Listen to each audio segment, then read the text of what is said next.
So can you sort of walk us through kind of what the winter recovery has been like, where you're at right now, all the stuff we would want to know about this? Yeah, obviously got surgery in early October. Was in a couple boots for a while, and I mean, off-season was pretty boring for me. No real updates. You kind of get anchored down when you're in 2 boots for a while, and so I think it was good for me though. Kind of do what I think was best for myself and for the team, and get right and get healthy rather than keep dealing with this stuff. But yeah, I mean, pretty boring off season. Just Monday through Saturday going in and doing PT and kind of rinse and repeat. Obviously, we learned a little bit about that treadmill when Tommy Pham was here, but can you describe this treadmill you're on, why you had to do it out there and everything? Yeah, so basically, from what I understand, we're getting one here, but basically you put on these pants, and the treadmill kind of comes up and like suction cups your waist, and you can kind of put it at whatever percentage weight you want to be bearing, and so it's a good progression for starting off. When you get off of lower body injuries and stuff, and so start at 50%, progress up to a certain number, and you kind of control that, and so that's what's nice about that treadmill. So the fact that you're here, does that are you now running in a way that like holds all of your own weight? Is that what you're at in the progression here? Or? I'm pretty close to it, but that's not why. I just felt like I wanted to be there as long as kind of possible, but also at the same time just knew that I wanted to hit a certain mark over there, but come here. I think it's important for me to be here and with the team, with the staff, and showing face, and making sure that guys around here know that I'm here, and kind of build a relationship with the team, with the new guys. And so I just think it was kind of a combination of being there for a little bit longer, but then also being able to come here and be with the team. What's it mean for your recovery? Where are you at? What do the next few weeks look like as far as baseball activities? Baseball activities have been fine. Been hitting and throwing, and so I've had no hiccups in that from the first day that they've allowed me to, and so that part of it's good. In terms of the next couple of weeks, not sure exactly what it will look like, but I'm sure I'll just be in here doing PT inside the training room, and then if they let me or whatever they want me to do, go out and swing and throw and do all those things. And so just kind of looking to progress and see what exactly they want from me, progression-wise. Lars, do you have a kind of sense of what the long-term timeline looks like for you with this? I just talking to the training staff over there, we don't really have a date. We don't want to put a date on anything like that. So we're just going to make sure that everything's healthy, and we don't go through this whole process and then have to go backwards. And so we don't have an exact date as to what's going on. It's the first time I've gone through surgery like this before, and it being bilateral, it makes it a little bit more challenging. So we don't know exactly when it'll look like, but obviously trust the people here, wholeheartedly, and that we'll get right. And I think the goal is to get back, healthy, 100%. So then, I can have an actual healthy season and do those things. I think a lot of the other like nicks, and bruises that I've had were kind of due to this and compensating. And so I'm looking forward to getting fully healthy and getting back out there and doing those things. And Lars, you mentioned that you don't want to put a date on like when you return. If I can flip it though, is opening day a possibility or out of the possibility? Honestly, no idea. Like I think we'll see within the next few weeks here, but I think that's all progression. So, like how I progress, how everything goes about it. But like I said, we don't really know exactly when it'll look like. We're here for. I'm trying to think of when my lease is up. We're here for a few more weeks, and so we'll see then. But it's really like a day-to-day process, and it's not that common. So. It's not Tommy John or whatever it is where you kind of have an idea. Here we're just gonna go with how we go progressing. Maybe they'll name it after you. Yeah, hopefully not. Yeah. Maybe the bilateral one they might name the Lars Nootbar. How strange is this camp for you? I mean, you're pretty tight with Nato, and that you're like a grizzled old vet with this. It's crazy. Yeah, it's crazy. I don't know if they still have it. I know at the old complex they had like the pictures of the players that debuted with the Cardinals, and I'd be the first one on that list, and that feels weird to say. I still feel young. I remember, Stan calling me in the offseason after my rookie year, and I was like, felt like that was 6 months ago, and so just weird feeling. But yeah, gonna miss Nato, obviously a good friend of mine, but we FaceTime last night. I'm staying in his place, so it's almost as if he's still here. And so if I have any questions about the house, I just call him.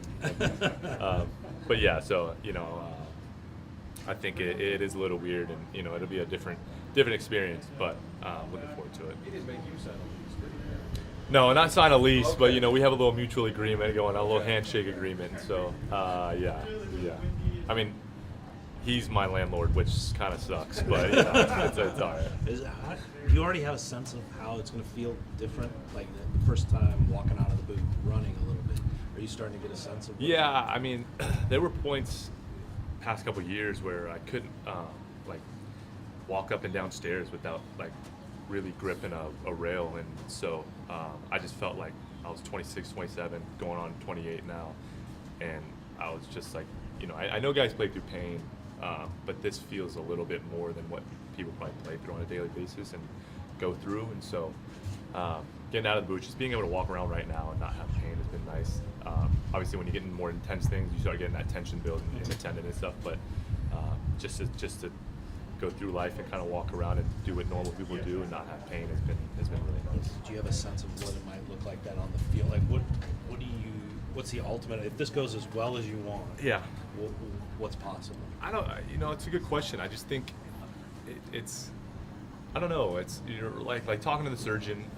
He told me it was kind of one of those things that was going to happen no matter what. Kind of genetics kind of led me to that point where I was going to need to get it at some point. But I felt like it's kind of robbed me of athleticism the past few years. And so growing up, I always prided myself on being a good athlete, playing a lot of different sports. And so now being able to hopefully be out there and be healthy and be able to run around and train and condition and do all the things to get my body really primed to play 162 or however many. I'm really excited about that. It doesn't necessarily reflect exactly in the performance, but it's going to give me confidence, put my body in a good spot, and you can only think that's going to benefit me. But it's funny, running in an altered G treadmill this off season has been the most conditioning I've been able to do in a long time because of the pain in the off season that I go through, and so it's almost like I feel good about it, and it sucks running, but I'm like blessed to be able to do it, where there is some discomfort, early on when you're doing it, but I'm like, at least I'm able to do this, and I'm being guided by professionals, and so that part of it's exciting. How long after the surgery did that daily life pain start to go away? Honestly, pretty fast, because when you're in the boots for a while, I didn't realize this, but the boots, I mean, they obviously do, and that's why they kind of have you wear them. They kind of guard you a lot, and so walking around in two boots, I looked funny, but I felt great.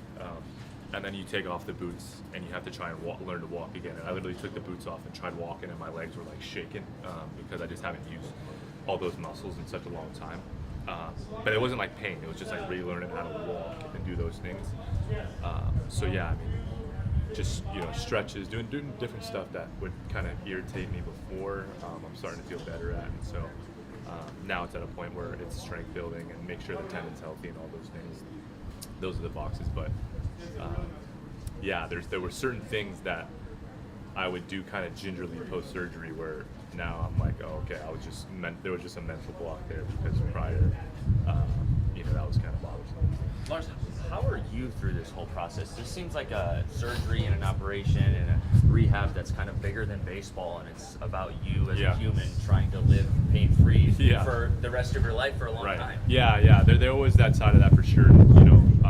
There were times where I'd go golf and couldn't golf in December pain-free. And there were just certain things where I was like, I just don't know if everybody. You don't know. You only know what your body feels.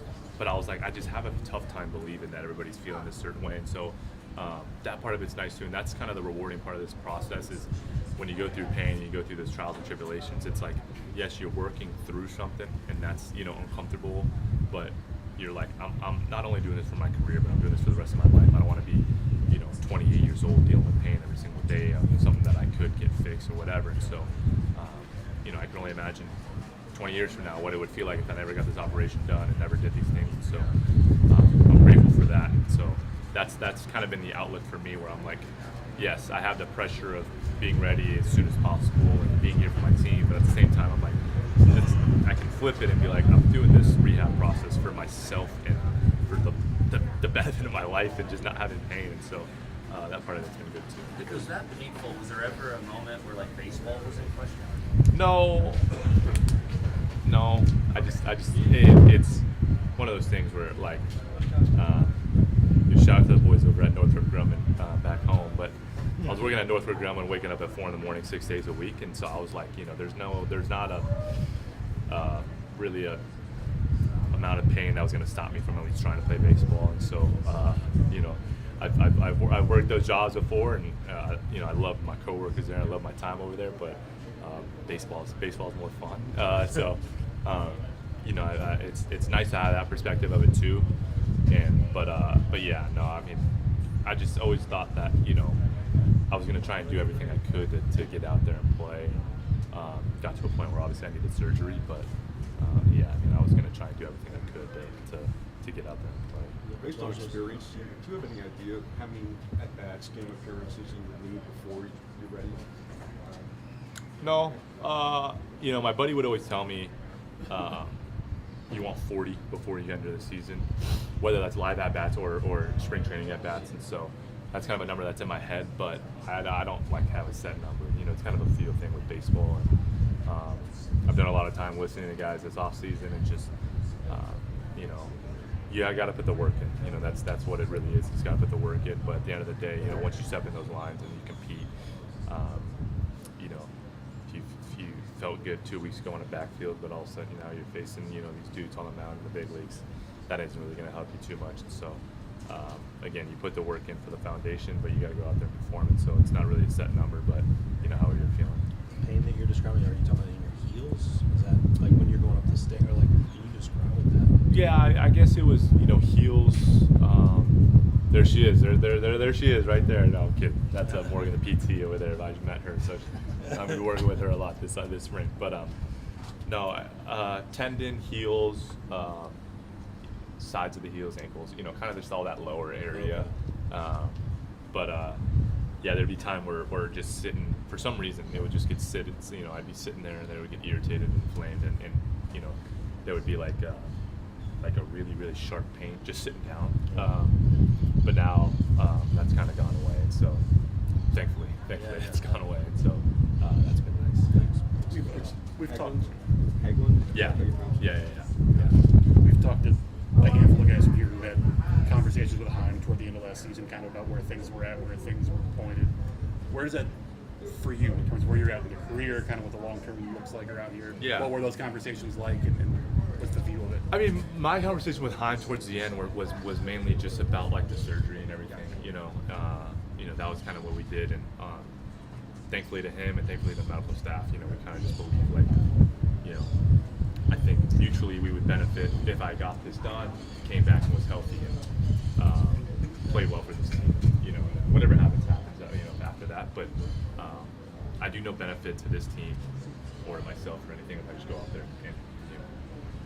and be hampered and compensating. And so haven't talked to him about that at all, future and anything like that. But been thankful for him for stepping in and not having the easiest role and having to deal with me going through this, and so appreciate it a lot. Did that take kind of trade stuff off the table? Like, did that help this winter? Like, you talked to him, you knew you'd be doing this rehab. Did you kind of have the sense it's unlikely I'm going to be traded then, or did you know? No, I mean, I didn't know. I was uncertain about what was going to happen, and so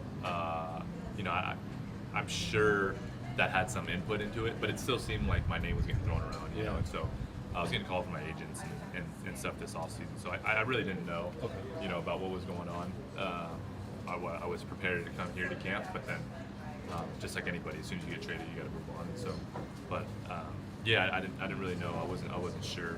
Thankfully, again, not on Twitter, so I don't see too much of it. But my just from my agents, and then between that and going to PT a ton this offseason, it kept me pretty occupied, so that was good. Real quick, go ahead, Jeff. You mentioned there aren't many like comparables in terms of having the bilateral surgery. Were they able to give you any? Like, I feel like Cespedes maybe had it, but that was like 8 years ago, and it was something. I don't know. Were they able to kind of draw a parallel? It was mainly soccer and basketball players. Okay, is that who they were talking about? And again, you have some comps, I guess, if you want to call them that, but just different sports, so it's kind of weird. In some aspects, baseball is easier to recover from because it's less, time on your feet as opposed to a soccer player or something like that. But also the scheduling is a little bit different because we're playing every single day, so you don't really know exactly how it's going to line up. But yeah, they gave me the option to do one at a time, but I was like, that would just prolong the recovery even more. So I was just like, I think the benefit from just being miserable for a shorter amount of time rather than being kind of miserable for a longer period of time. Was it a thing, like, were you at like heightened risk for losing a tendon too with the way they were at? Like, was that a concern ever? With your Not Achilles that, or- okay. not that I think. Gotcha. Yeah, I don't think so. Because even when we got the imaging and they went in and did the surgery, they said both the tendons were in good shape. So I wasn't really concerned about that. But again, who knows? Anything could happen. So yeah. Real quick, you're here now. You get to see some of your teammates play. Yeah. I want to ask you about perhaps your most exciting teammate, Mason Wynn. What excites you about getting to see him? I got to see that gold patch on his glove now. Pretty cool, man. To see what he went through last year. I know he dealt with some stuff too with his knee, but for him to be able to grit through that and win the gold glove was pretty special. And so I'm excited to watch him, kind of flourish, take the next step. But it's really cool to see him win that gold glove. I've seen him, this offseason, but it'll be cool for him to be able to walk around and be a major league shortstop gold glove. Only 3 here.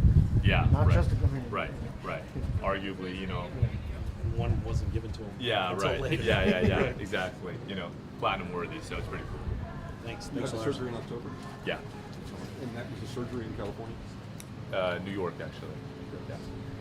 Thank you. Yeah, Took a so lot of thank you, flight, man. fun flight home. Yeah, exactly. I know. Oh my gosh. I was in the St. Louis area.